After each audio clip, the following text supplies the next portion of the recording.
네, 여러분.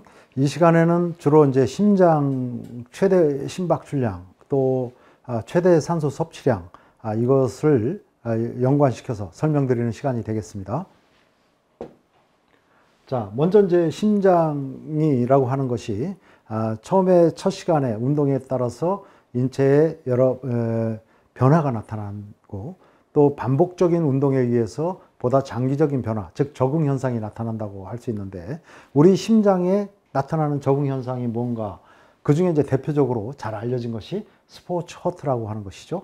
그래서 이 스포츠 허트는 운동에 의해서 형태적으로나 또 기능적으로 변화를 겪은 심장을 의미하는 것이죠.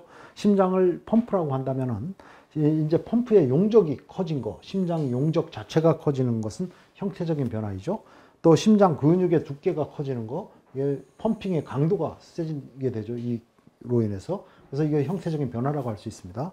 또 이제 일종의 혈액을 공급하는 것이 관상동맥, 또 심장혈관이라고 할 수 있는데, 이러한 급유 장치가 많이 개선이 된다. 즉 혈관이 잘 발달한다. 이것이 형태적인 변화라고 한다면은, 또 이제 기능적인 변화가 나타나는 것이죠. 그래서 심장의 수축력이 증가하게 되는 것이고, 용적도 커지고 수축력도 커지면 심장이 한번 펌핑할 때 품어주는 혈액량, 뭐 일반적으로 여자는 50 내지 60ml 한 번 품을 때, 남자의 경우는 70 내지 90ml 정도의 혈액을 품어주는데, 이거 자체가 증가하는 것이죠. 즉 스트로크 볼륨, 심장의 1회 박출량이 증가한다, 이렇게 얘기할 수 있습니다.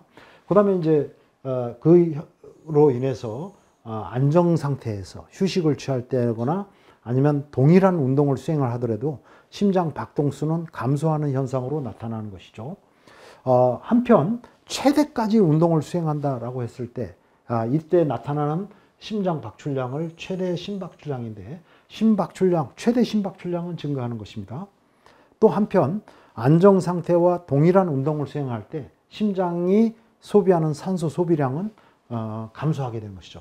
그것은 바로 안정시나 동일한 운동을 수행할 때 심장 박동수가 적다. 이것은 그만큼 심장이 일을 덜 하고도 똑같은 인체를 유지할 수 있다고 하는 것이죠. 그러니까 심장의 산소 소비량, 에너지 소비량은 감소하는 현상으로 나타납니다. 이런 변화는 이제 심장의 기능적 변화고, 이런 형태적 기능적 변화를 겪은 심장을 스포츠 심장이다, 이렇게 얘기할 수 있는 것이죠. 네, 여기서 보다시피 뭐 일반인과 지구성 선수 또 순발력 선수를 비교를 했는데요. 심장벽의 두께는 일반인보다 지구성 선수가 더 약간 높지만, 특히 순발력 선수는 심장, 뭐 예를 들어서 이제 역도 선수라든가 이런 선수를 들 수가 있겠죠. 투포한 선수라든가 이런 선수들에게는 이제 심장 근육 자체가 두꺼워지는 현상으로 많이 나타난다, 이렇게 볼 수 있고요. 용적 자체, 심실의 용적은 결국 이완기말 용적, 혈액을 담는 심장이라고 하는 펌프의 용적이라고 볼 수 있는데, 보시게 되면은 일반인에 비해서 당연히 지구성 선수가 가장 크고, 또 이 용적은 순발력 선수에 비해서도 지구력 선수가 더 높은 것을 갖다가 볼 수가 있습니다. 이러한 그 형태적 기능적 변화가 를 보이는 것이 스포츠 심장이다, 이렇게 또 말씀드릴 수 있고요. 그래서 보시게 되면은 아까 말씀드렸듯이 이 심장 근육 자체의 산소 소비량이 감소합니다. 그것은 바로 이제 심장 박동수가 안정시나 동일한 운동을 수행할 때 심장 박동수가 감소하니까 당연히 산소 소비량이 감소하게 되는 것이죠. 근데 이 심장 박동수가 감소하는 가장 큰 요인은 미주신경, 즉 부교감신경이 교감신경은 감소하고 부교감신경의 활성도가 높아진 것에 의해서 심장 박동수가 감소하는 것이죠. 또 한편으로는 1회 박출량, 휴식시 및 동일한 최대하의 운동을 할 때 1회 박출량, 한번 품어주는 스트로크 볼륨이 증가하니까 심박수가 감소하는 것으로 나타납니다. 근데 이 심박수가 감소하는 것으로 나타나는 가장 큰 효과는 이완기말 그 심장으로 들어오는 혈액량을 많이 받을 수가 있는 것이죠. 즉 심박수가 감소했을 때, 심박수가 감소하면 심장 주기에 따른 한 주기에 따른 시간이 늘어나는 것이죠. 이때 심장 수축기는 별 변화가 없는데 심장이 이완할 때, 확장할 때의 시간이 주로 늘어나는 것으로 나타납니다. 그러면 심장이 확장할 때, 이완할 때 이 시간이 늘어지면 그만큼 더 많은 충분한 혈액을 다시 받을 수 있는, 돌아오는 혈액을 다시 담을 수 있는 시간을 많이 갖게 되는 것이죠. 그래서 심장으로의 혈류 유입 시간이 증가하게 되는 것이죠. 이런 상황이 되면 심장의 혈류 유입량이 이제 증가하고, 이것이 바로 휴식기 및 최대화 운동 시 일회 박출량 증가에 또 기여를 하는 것이죠. 또한 심장으로 혈류 유입량이 증가해서 심장이 이제 늘어난 상태에서 이 압력이 강하게 가져서 심장의 근육이 늘어나거나 또 이 줄기 직전에 심장이 흥분이 자극이 전도돼서 수축하기 직전에 이러한 그 긴장 상태, 이것을 심장의 등척성 긴장이라고 얘기를 하는데요. 이 상태에서는 더 강하게, 즉 이 압력이 높아질수록 심장이 오히려 더 강하게 수축을 한다는 것이죠. 즉 심장의 수축력이 증대하는데, 이런 현상을 심장의 일정 정해진 용적 안에 더 많은 혈액이 담겨져서 압력을 가해 주어서 등척성 긴장 상태를 높여주는 상태에서 심장의 수축력이 더 증대하는 현상을 프랭크 스탈링 로, 프랭크 스탈링의 법칙이다, 이렇게 얘기를 합니다. 학부 수준에서는 뭐 이것까지 이해하기는 좀 어려울 수도 있습니다만 이해하면 더 도움이 되겠죠. 그렇게 해서 이런 심장의 수축력이 증가하니까 일회 박출량도 증가하더라, 이 얘기죠. 또한 당연히 심장 용적의 증가가 심장 혈류 유입량의 증대에 도움을 주는 것이고요. 또 한 가지는 심장 근육과 근육 섬유막의 칼슘 결합 능력이 증가한다. 이것은 여러분들이 좀 이해하기 어렵지만 우리가 골격근의 수축을 제가 설명하면서도 칼슘의 역할에 대해서 배웠을 것입니다. 그렇기 때문에 이 칼슘이 이 트로포닌과라고 하는 단백질과 결합함으로써 더 강하게 수축이 이루어지는 것을 갖다가 우리가 근수축 과정에서 배웠는데요. 그런 것을 여러분이 이해하신다면은 바로 그러한 원리에 의해서 이런 현상이 나타난다. 심장의 수축력 증대가 나타난다. 이렇게 이해하실 수 있다고 생각합니다.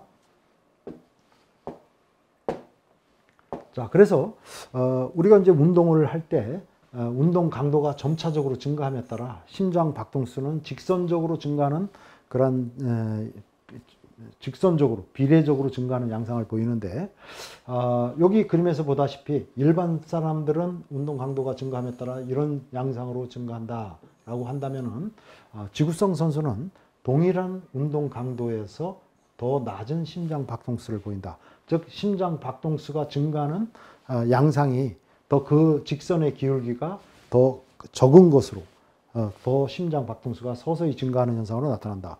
그래서 동일한 작업을 수행하기 위해서 심장이 지구성 운동선수는 뭐 약 100회 정도만 뛰면 그 일을 수행할 수 있지만 일반 사람의 경우에는 120회 또는 그 이상 심장이 더 일을 해야 되는 것이죠. 뛰어야 되는 것이죠. 그러나 협심증 환자의 경우에는 뭐 이런 식으로 직선적인 양상이 아니라 이렇게 급격하게 증가하는 양상을 보일 때도 많습니다.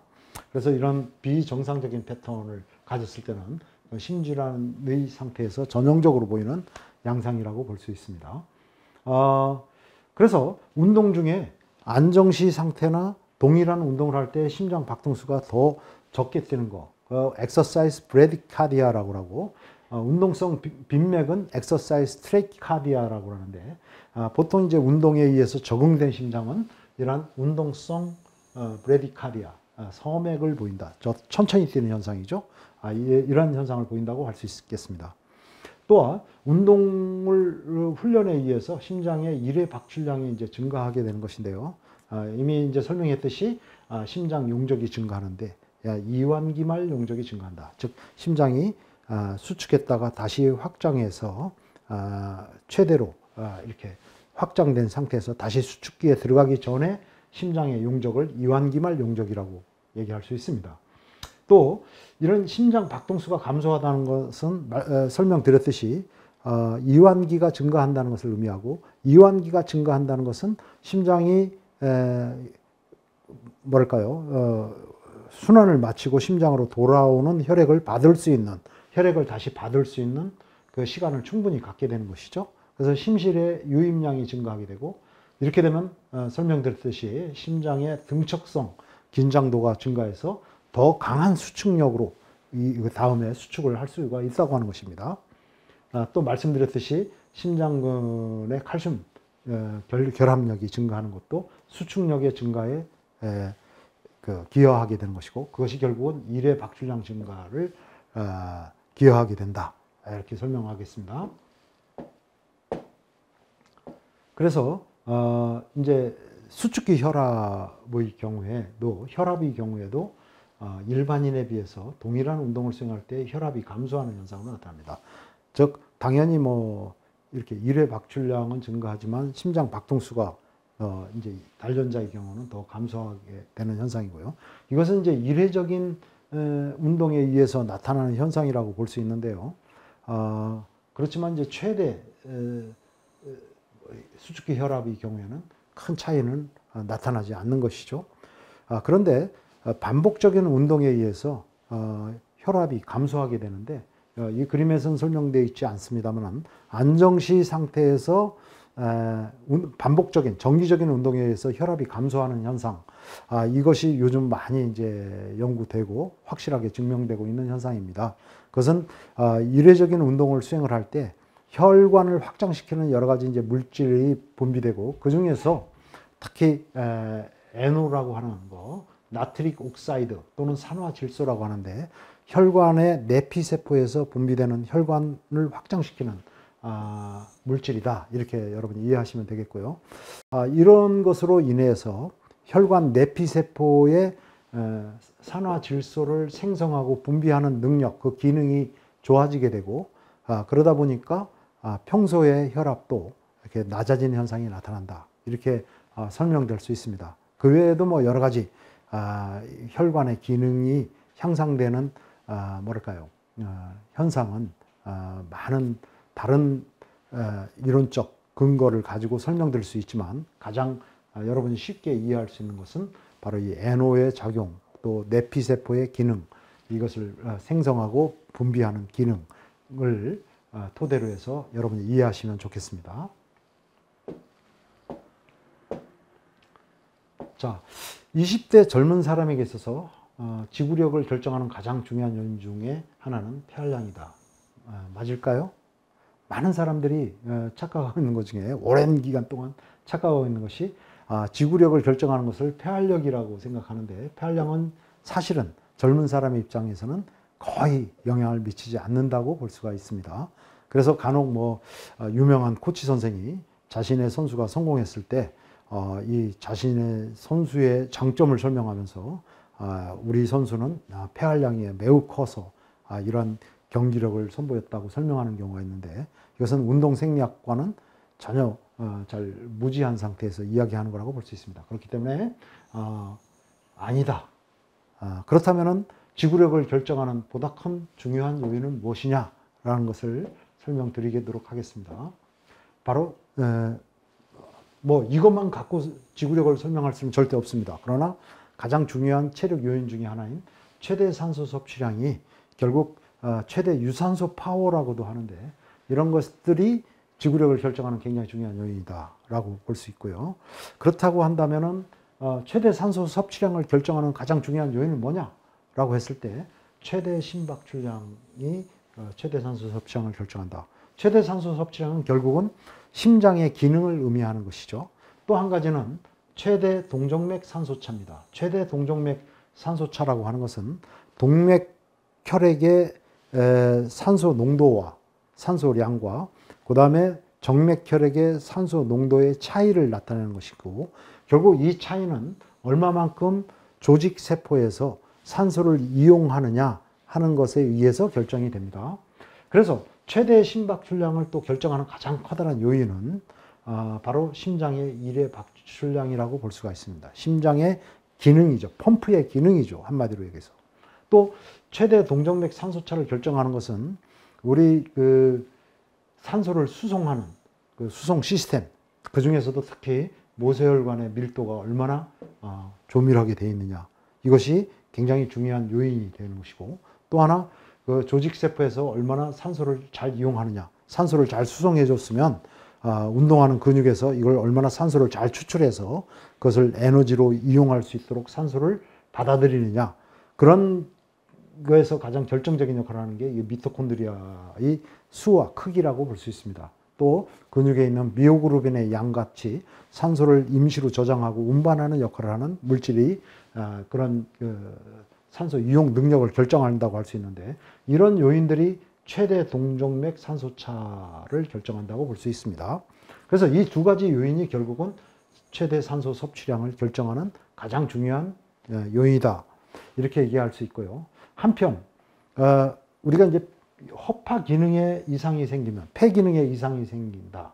예를 들어서 이런 만성 기관지염이나 폐기종, 허파 기종 같은 폐질환, 허파 질환이 있을 경우에 문제가 발생하는 것이죠. 이런 상황이 되면 폐활량이 당연히 감소하고 최대 산소 섭취량도 감소하게 되겠죠. 그러나 정상적으로 폐 기능을 가지고 있는 사람은 폐활량이 더 높다고 해서 특별히 최대 산소 섭취량에 영향을 미치지는 않는다고 하는 것이죠. 또 하나, 혈액의 문제인데요. 혈액의 경우에도 결정적인 요인은 아니다. 즉 적혈구가 감소하는 빈혈, 헤모글로빈 함량이 감소하는 이러한 빈혈의 경우에는 당연히 최대 산소 섭취량이 감소하고 운동 능력의 경기 수행력이 감퇴하는 그런 현상을 보이지만은 혈액에 특별한 이상이 없다면 이것이 결정적인 요인은 되지 않는다라는 점을 여러분이 이해하면 좋겠습니다. 자, 지구성 운동선수와 지구성 운동선수와 운동을 하지 않는 좌업적인 생활자의 최대 심박출량과 최대 산소 섭취량의 모습을 보여주게 되는 겁니다. 그래서 이 그림을 보면 최대 심박출량이 최대 산소 섭취량을 결정하는 굉장히 중요한 요소라는 걸 알 수 있는데요.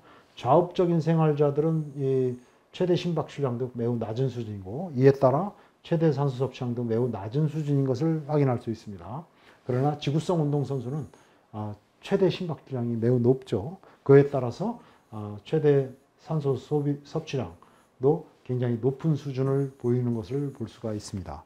그래서 최대 심박출량이 매우 중요한 요소고, 또 산소 이용의 측면에서는 모세혈관의 밀도라든가 또 근육의 미토콘드리아의 수와 크기와 같은 산소 이용 능력이 결국은 그것에 의해서 최대 동정맥 산소차가 결정이 되고, 그것으로 인해서 최대 산소 섭취량이 증가하게 되는 것이다. 이 점을 확실하게 이해하는 것이 필요하겠습니다. 폐활량은 아닙니다. 자, 그러면은 요게 이제 동정맥 산소차를 나타낸 그림이고요. 요 동정맥 산소차가 안정시 상태에서는 얼마 안 되지만은 운동 강도가 높아짐에 따라, 즉 산소 소비자 수준이 높은 운동을 수행함에 따라서 동정맥 산소차가 커지게 되죠. 즉 동맥혈액의 산소 농도는 변화가 없지만 동맥혈액으로부터 조직세포, 활동 근육이 산소를 갖다가 추출해서 사용하니까 정맥혈액의 산소 농도는 계속 감소하게 됩니다.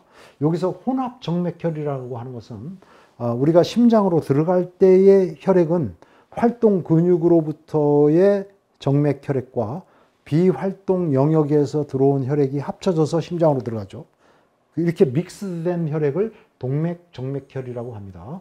이 혼합 정맥혈의 산소 농도가 이렇게 4ml 정도 이하로 계속 떨어지게 됨으로써 동맥혈의 산소 농도와 정맥혈의 산소 농도의 차이, 동정맥 산소차가 커지게 되는 것이죠. 최대까지 운동을 하게 되면 이렇게 증가한다 하는 것을 보여주고 있습니다. 제가 말씀드렸듯이 VO2 max, 즉 최대 산소 섭취량은 카디악 아웃풋 맥스, 즉 최대 심박출량에다가 뭐를 곱한 것이냐, 바로 동정맥 산소차, Arterial Venous O2 Difference입니다. 이 약자를 AV O2 Diff라고 이렇게 표현하는데, 최대 동정맥 산소차와 최대 심박출량을 곱한 값이 최대 산소 섭취량이라고 하는 것입니다. 예를 들어 보겠습니다. 최대까지 운동할 때 체중이 70kg인 사람인데 이 사람의 최대 심박출량은 25ml다. 요즘은 뭐 최대 심박출량도 쉽게 간편한 장비를 통해서 측정할 수가 있습니다. 동맥혈의 O2 농도, 이것도 이제 뭐 요즘은 뭐 비침습적인 방법을 통해서 어느 정도 측정 가능한 그런 상황이 됐습니다. 그래서 동맥혈의 산소 농도가 20ml가 된다. 혈액 100ml당 산소의 농도를 나타내는 것입니다. 그 다음에 이제 정맥혈의 산소 농도는 혈액 100ml당 2ml죠. 자, 이렇게 측정이 되었다고 한다면은 이 사람의 뭐랄까요? 최대 산소 섭취량은 어떻게 구할 수 있냐? 이것을 묻는 문제라고 할 수 있겠습니다. 보시다시피 동맥혈의 산소 농도가 20ml이고 정맥혈의 산소 농도가 2ml니까 그것을 빼서 동정맥 산소차는 최대 동정맥 산소차는 혈액 100ml당 18ml라는 값이 나오게 되죠. 그런데 이것을 이제 리터 단위로換算을 할 필요가 있습니다. 리터 단위로 혈액 1리터당 동정맥 산소차를 구하게 되면 1000ml가 1리터니까 여기다 10을 곱해서 혈액 리터당 산소 농도는 18ml에서 10을 곱해서 180ml가 되죠. 이걸 이제 180ml는 결국 0.18리터가 되는 것이죠. 리터 단위로 치면 0.18리터가 됩니다. 그러면은 최대 산소 섭취량을 구할 수가 있습니다. 최대 산소 섭취량은 최대 동정맥 산소차가 0.18리터이고 혈액 리터당, 그 다음에 최대 심박출량은 분당 25리터이니까 최대 심박출량을 곱하면 되겠죠. 즉 최대 심박출량에 최대 동정맥 산소차를 곱한 값이 최대 산소 섭취량이 나오게 되는 것입니다. 그래서 이걸 곱하면 분당 4.5리터가 되는 것이죠. 그리고 이것은 또 밀리리터 단위로 고치면 1리터는 1000ml니까 분당 4500ml가 되는 것이죠.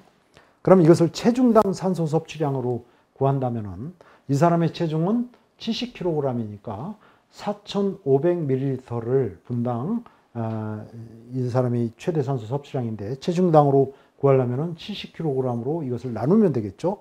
그렇게 되면은 50ml가 됩니다. 일반 성인, 제법 체력 수준이 높은 젊은 성인의 최대 산소 섭취 수준이라고 생각이 되는데요. 50ml를 체중당 분당 산소 소비량으로 이렇게 표시할 수가 있습니다. 이런 식으로 해서 이 그림을 수식을 보여주는 이유는 우리가 최대 산소 섭취량이라는 것을 보다 더 기전적으로 잘 이해한 방법이 되기 때문에 그렇다 이렇게 말씀드리겠습니다. 네, 대단히 감사합니다.